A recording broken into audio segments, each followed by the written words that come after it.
নমস্কাৰ ছাত্ৰ ছাত্ৰীসকল ইউকেএম ষ্টাডিলৈ তোমালোকক স্বাগতম জনাইছো। আজি তোমালোকৰ কাৰণে সাধাৰণ বিজ্ঞানৰ পঞ্চম অধ্যায়ৰ অম্ল ক্ষাৰক আৰু লৱণৰ কেইটামান অতিৰিক্ত কুৱেশ্যন এনসাৰ লৈ আহিছো। যদি তোমালোকৰ এই কুৱেশ্যন এনসাৰখিনি চাই পঢ়ি ভাল লাগে তেনেহলে মোৰ এই চেনেলটো সাবস্ক্ৰাইব কৰিবা আৰু এই চেনেলটো তোমালোকে বন্ধুবৰ্গলৈ শ্বেয়াৰ কৰিবা আৰু লাইক আৰু কমেন্ট কৰিবা। তো আহা আমি আজিৰ এই প্ৰশ্নোত্তৰ শিতানলৈ আগবাঢ়ো।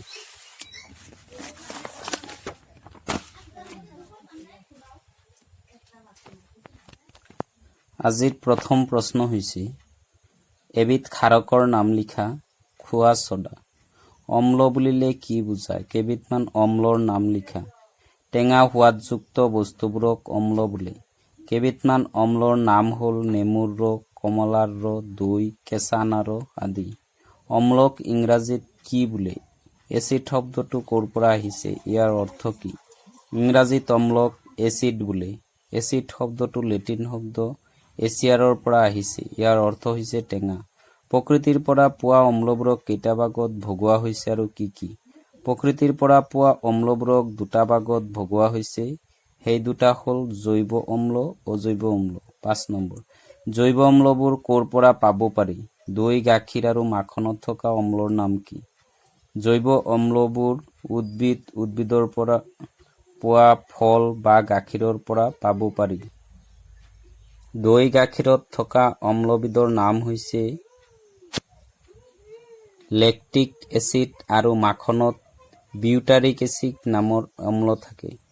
খনিজ অম্লবোৰ ক'ৰ পৰা আহৰণ কৰিব পাৰি? কেইবিধমান খনিজ অম্লৰ নাম লিখা। খনিজ অম্লবোৰ খনিজ পদাৰ্থৰ পৰা আহৰণ কৰিব পাৰি। কেইবিধমান খনিজ অম্লৰ নাম হ'ল sulphuric acid H2SO4, hydrochloric acid HCl, nitric acid NaHO3, phosphoric acid H3PO4 আদি। তীব্ৰ অম্ল বুলিলে কি বুজা? খনিজ অম্লবোৰৰ সোৱাদ পৰীক্ষা কৰাটো বিপদজনক কাৰণ এইবোৰ শৰীৰৰ বাবে যথেষ্ট ক্ষতিকাৰক। এইবোৰক তীব্ৰ অম্ল বোলে। অক্সাইড কেনেকৈ উৎপন্ন হয়? অধাতুবোৰ অক্সিজেনৰ লগত ৰাসায়নিকভাৱে যুজিত হৈ অক্সাইড উৎপন্ন কৰে। কেইবিধমান অধাতুৰ নাম লিখা। Fluorine, chlorine, bromine, iodine, sulphur, nitrogen, phosphorus আদি। অক্সাইডে কেনেকুৱা ধৰ্ম দেখুৱায়? আম্লিক ধৰ্ম। ক্ষাৰক কাক বোলে? যিবোৰ বস্তুৰ সোৱাদ তিতা বা খৰুৱা সেইবোৰক ক্ষাৰক বোলে, যেনে চাবোন। চাবোনৰ পিছল ধৰ্মও থাকে, এইটো তোমালোকৰ খালী ঠাই আহিব পাৰে। ক্ষাৰ কাক বোলে? সকলোবোৰ ক্ষাৰক ক্ষাৰ হয়নে? যিবোৰ ক্ষাৰক পানীত দ্ৰৱীভূত হয় বা পানীৰ লগত সম্পূৰ্ণৰূপে মিলি যাব পাৰে সেইবোৰক ক্ষাৰ বোলে। সকলোবোৰ ক্ষাৰক ক্ষাৰ নহয়। কেইবিধমান ধাতুৰ নাম লিখা। Sodium, calcium, potassium, magnesium, aluminium, iron আদি। ক্ষাৰকৰ ধৰ্ম দেখুওৱা কিছুমান অক্সাইডৰ উদাহৰণ দিয়া। Sodium oxide, calcium oxide, potassium oxide, magnesium oxide, iron oxide আদি। কিছুমান হাইড্ৰক্সাইডৰ উদাহৰণ দিয়া। Sodium hydroxide, potassium hydroxide, calcium hydroxide, magnesium hydroxide, aluminium hydroxide আদি। দুবিধ তীব্ৰ আৰু এবিধ মৃদু ক্ষাৰকৰ নাম লিখা। দুবিধ তীব্ৰ ক্ষাৰক সোডিয়াম হাইড্ৰক্সাইড, পটাছিয়াম হাইড্ৰক্সাইড। এবিধ মৃদু ক্ষাৰক হ'ল NH4OH। প্ৰাকৃতিকভাৱে পোৱা সূচকৰ উদাহৰণ দিয়া। হালধি, লিটমাছ, জবা ফুলৰ পাহি।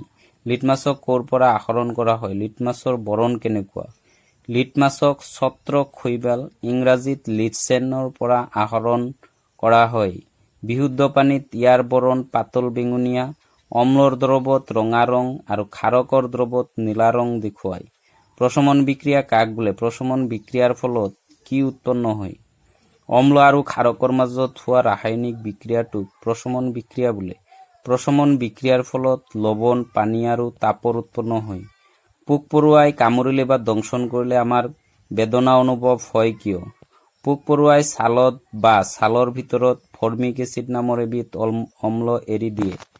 ফৰ্মিক এচিড বিষাক্ত পদাৰ্থ, সেইকাৰণে ইহঁতে কামুৰিলে আমাৰ বেদনা অনুভৱ হয়। মাটিৰ আম্লিক গুণ হ্ৰাস কৰিবলৈ কি ক্ষাৰক ব্যৱহাৰ কৰা হয়?